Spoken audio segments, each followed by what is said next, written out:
from downtown Detroit. Local 4 News at 11 starts now. Lawsuits, felons running for office, and accusations of fraud, all on the ballot tomorrow in Decision 2023. Primary election day is tomorrow. The number of races across the metro area fairly light, but both East Point and Warren, hotly contested, highly contentious races. Good to have you with us tonight at 11. I'm Devin Skillion. I'm Kimberly Gill. Mara McDonald live in Warren tonight. Mara, mayor's races in both those communities have a lot going on, to say the least. Kimberly, they do have a lot going on, and we're going to start here in Warren. Here is the backstory here. The sitting mayor here is term limited out of office. The Michigan Court of Appeals says he's not eligible for the ballot. The Michigan Supreme Court has upheld that lower court's decision, and now the mayor is trying the federal courts. Warren's mayor is asking a federal judge to decertify tomorrow's election before it even happens, as well as give him $1 million in damages because of stress. But Jim Fouts will not be on the ballot tomorrow, and the council has already put out a warning that election interference will not be tolerated. Mayor Fouts has known for 3 years he wasn't going to be on the ballot, and he has been trying for, at least probably the last year, trying to get on the ballot some way or another. He's failed at every turn. Fouts, through his attorney, said nowhere in Mayor Fouts' complaint is there a request for $1 million. Instead, the complaint requests only the federal court to order defendants to pay plaintiff for the constitutional, emotional, and economic damages. However, this is the actual filing. Please note the $1 million demand. There are 6 candidates who will be on the ballot for mayor tomorrow, including the current council president, a sitting state rep, and a sitting county commissioner. Over on the council side, there are a whopping 36 candidates, 2 of which are convicted felons. The Warren Charter forbids felons from serving. Over in East Point, all the drama is in the mayor's race. Current Mayor Monique Owens is facing 3 challengers. Owens was sued last year by residents claiming she was shutting them down during public comment, and she has been charged with a felony for allegedly taking $10,000 in COVID money she wasn't entitled to. That case is headed to trial. Back here live, going to be interesting to see who finishes in the top. They end up going to the November general. We're live in Warren. I'm Mara McDonald. Local 4. Okay, Mara, thank you. Devin. New tonight at 11, the battle over proposed rate change for restaurants to have outdoor dining in downtown Plymouth. Right now it is $1.50 per square foot. A previously proposed $15 a square foot got big pushback. Tonight, City Commission voted no to the changes. Pamela Osborne was at tonight's meeting, joins us live with more on where things broke down. Pam. Well, Devin, going into that meeting, it seems like the price per square foot of outdoor patio dining space was really going to be the issue here. But what it ultimately came down to was the setup itself, where these patios are located. The city wanted to keep the sidewalks walkable, and a proposal would have had the patio 6 feet away from the actual storefronts themselves. And that is where things broke down. Welcome everybody to the Plymouth City Commission regular meeting. It's just a real unfortunate thing that this even got to this point. Dean Rovinelli co-owns Barrio. He was one of the many dozens of folks who turned out to hear what city commissioners had in mind when it came to increasing the price per square foot of outdoor patio dining. While our operating costs of the city and the value of our public property have undoubtedly increased over the past 10 plus years, the rate per square foot for patio dining has not increased. Restaurant owners contacted Local 4 last month after they say commissioners wanted to up the price from $1.50 to possibly $15 per square foot.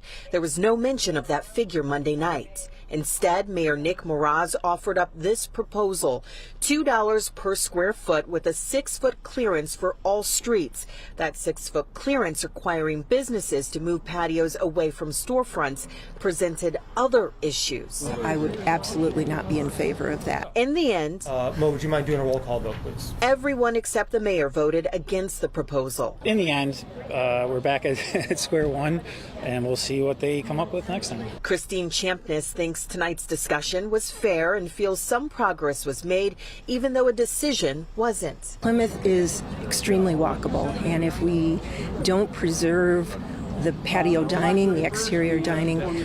I think we run the risk of there being so many fewer pedestrians in the city that we won't have an issue of congestion on the sidewalks. Again, the city's position, they never intended to or wanted to take away this outdoor dining space for folks. They're really just trying to balance a lot of different things here. Parking is one issue.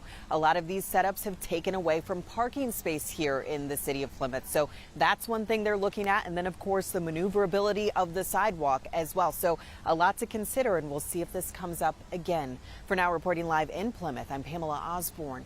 Local 4. It's been some kind of journey through this. All right, Pamela.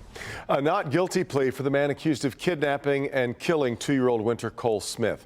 Defendant Rashad Trice was in a court in Grand Rapids to face kidnapping and murder charges. You may recall the Amber Alert issued when Winter was snatched from her mother's home in Lansing. She was found dead days later in Detroit. If convicted on the federal charges, Trice could face the death penalty. He still has yet to answer to local charges for allegedly stabbing and raping Winter's mother. Family and friends gathering today at a Washtenaw County living facility to honor the life of Amber Thomas. Thomas was shot and killed last week in a parking lot outside Linden Square Assisted Living Facility in Saline, where she worked. Police tell us the 40-year-old was walking to her car in the lot across the street. Police say that's where her ex-boyfriend was waiting and shot her, also grazing a co-worker who was with Thomas. It's still lingering, and when you heard them talk about hope, I think that's what we need right now is hope that this small community where normally this doesn't happen can heal together. Police arrested Barry Garza a short time after he crashed trying to get away. He was charged over the weekend with murder, assault with intent to murder, and felony firearms charges. The man charged with killing his cousin is going to be back in court tomorrow. 17-year-old Zion Foster was last seen in January of 2022. Jalen Brasher, Foster's cousin, was previously charged with lying to police. He said he put Zion's body in a dumpster. Her remains were never found. He's now being charged with first-degree murder in the case. Tomorrow's hearing will determine if there is enough evidence to go to trial. Former President Trump's legal team is pushing for a narrower protective order for his 2020 election interference case. Lawyers called for the order to keep only genuinely sensitive materials from public view. The request is in response to federal prosecutors who last week warned the judge that the release of details or grand jury transcripts could have a, quote, chilling effect on witnesses, citing the former president's social media posts as a cause for concern. Trump pleaded not guilty to charges that included conspiracy to defraud the United States. Popular bakery in Wayne County is shutting its doors next month. Minnie Marie Bakers, better known as Alry Bakeries, says it's going to close on September 30th if a new buyer is not found. In a letter to the state last week, the company announced it is getting ready to lay off 63 employees and shut down.